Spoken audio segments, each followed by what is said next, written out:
Meu nome é Márcio e quero contar-lhes uma história que mexeu comigo de verdade. Minha família e eu mudamos de São Paulo para uma pequena vila no interior do estado, chamada Brotas. Já havíamos ido lá várias vezes, pois minha avó materna morava lá. Buscávamos a calma e o ambiente pacífico desta cidade.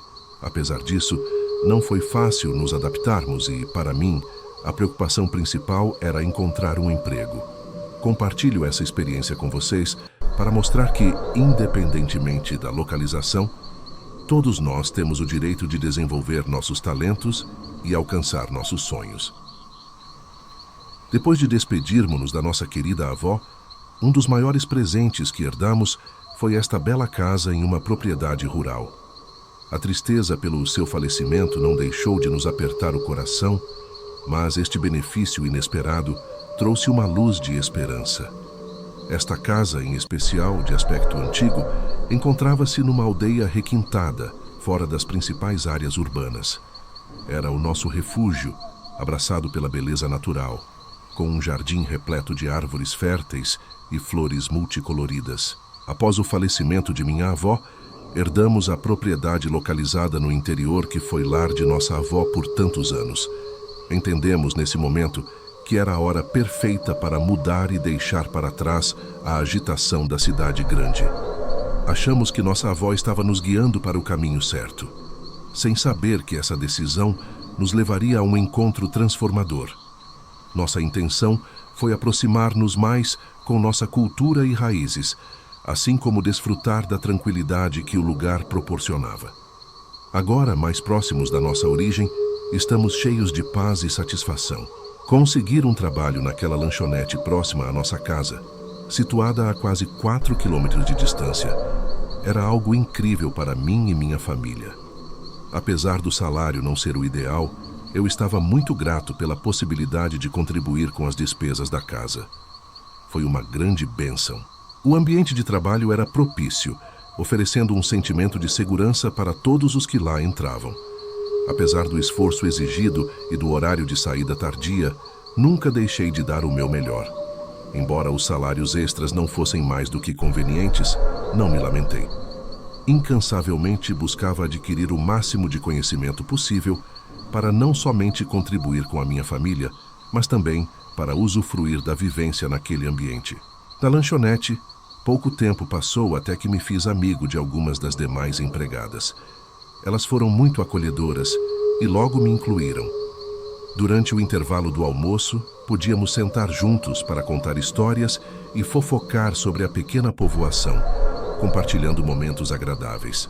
Durante uma animada conversa, um dos meus amigos do trabalho citou a lendária figura conhecida como Alma Pidonha. Nesta lenda local, era descrita uma velha que aparecia naquela estrada na noite em busca de esmolas. No entanto, a verdadeira aterrorizante intriga desta narrativa era a de que a Pidonha não era uma pessoa ordinária, mas sim uma entidade sobrenatural que vagueia por aquela estrada. Esta lenda sempre foi familiar entre habitantes desta região. Pela primeira vez, a lenda da Pidonha foi introduzida para mim. O pensamento de uma alma perdida vagando pela estrada, que eu caminhava sozinho durante as noites, me fez estremecer. Eu tentei desacreditar as superstições locais como sendo besteiras, mas havia algo na maneira que meu amigo mencionou a lenda que me deixou com um sentimento inexplicável. Será que ela possui alguma veracidade? Descobri logo que o caminho guardava muito mais mistérios do que eu jamais sonharia. Eu reconheço com toda a honestidade que sou alguém com medo dos fenômenos paranormais. Tenho certo receio em relação a esse tipo de assunto. Até mesmo por isso, não gosto de tê-lo como tema.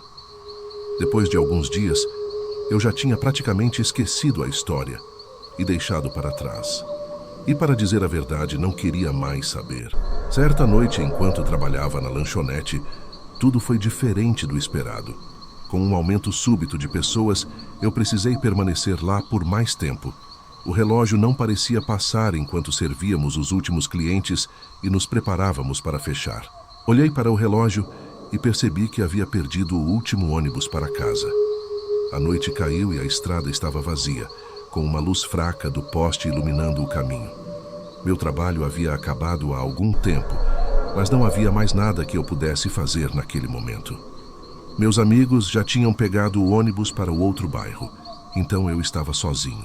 Eu realmente me sentia desesperado e preocupado. Eu não sabia o que fazer. Eu queria chegar rapidamente em casa, mas eu não tinha uma forma de me locomover. Eu sabia que a noite silenciosa e sinistra não era o lugar ideal para ficar. A distância de minha casa era de 4 quilômetros, e para mim aquela caminhada parecia não ter fim. Nada ao meu redor, só escuridão, parecendo preservar os segredos da noite. Não havia outro caminho a seguir, a não ser voltar para casa. Sabia que não seria uma jornada fácil, mas que outra opção restava? Calma e silêncio absoluto, meu passo reverberando na noite. O medo vinha maior a cada segundo e me sentia tão só naquela estrada. Ao pôr meus pés naquela via, eu me esforcei para não olhar em direção à entrada do sítio. A passagem estava cercada por árvores velhas e verdes, uma quantidade sombria adicionada ao escuro daquela noite. Meu coração já palpitava de medo e minhas pernas já estavam trêmulas. Ao chegar à entrada do local, eu notei algo estranho. Havia uma pessoa encolhida de costas para a estrada. Estava embaixo de uma grande árvore, uma mangueira velha. Arrepiei-me inteiro. Meu corpo todo ficou gelado e me senti atordoado. Não conseguia acreditar que aquela estranha figura estava ali. Certamente algo não estava certo. A visão era assustadora por estar ensombrado pela falta de luz do poste de rua. O espectro parecia envolto em trapos desgastados, do qual a vista de seu semblante ficava oculta. Porém, os olhos emitiam um brilho que contrastava com a escuridão, me causando grande assombro. Eu achei que ia desmaiar naquele momento. O pavor era tamanho que eu comecei a perceber a falta de ar, tontura e náusea. Senti os meus pés dormindo. Estava à beira de um surto de pânico. Implorei a Deus que me livrasse daquela desgraça, de qualquer que fosse a origem. Apenas conseguia ver o asfalto, porém ouvi o som das folhas no chão. Parecia que até elas estavam se movendo. Continuei andando, rezando para surgir algum veículo. Eu estava disposto a embarcar nele, mesmo que houvesse alguém desconhecido. Passou-se alguns minutos que me parecerão eternos, mas eu consegui ultrapassar aquela região amaldiçoada. Finalmente, ainda me encontrava longe de casa, tremendo de medo. Olhei para trás, mas nada se movia na escuridão. O pânico começou a tomar conta de mim e meus olhos se encherem de lágrimas. Cerca de 15 minutos depois, uma caminhonete passou por mim. Por dentro, um homem que possuía uma plantação de milho próxima de onde eu morava. Ele me ofereceu uma carona, querendo saber por que eu chorava, quase sem palavras. Aceitei o gesto de caridade e me deixou em casa. Meus pais ficaram preocupados ao ver minha reação. Após alguns minutos, contei o que havia acontecido e, apesar da incredulidade estampada em seus rostos, o vizinho que me deu carona falou que já tinha ouvido histórias desse tipo antes naquelas estradas. Algumas pessoas riam de mim no trabalho, mas ninguém entendia o que eu sentia. Pedi a rescisão, pois não queria mais tarefas à noite. Meu sentimento era difícil de descrever. Aquilo me abalou profundamente, e até agora, quando penso nisso, sinto vontade de chorar. Esta aventura assustadora chegou ao fim. Espero que tenha sido um momento agradável para você e que você tenha se emocionado comigo. Se a história que contei despertar o seu interesse, não deixe de expressar o seu apoio clicando no like e compartilhando com quem você sabe que vai gostar também. Não esqueça de se inscrever no canal e ativar as notificações para não perder nada do conteúdo que selecionamos com muito carinho para você. Até a próxima aventura com o desconhecido.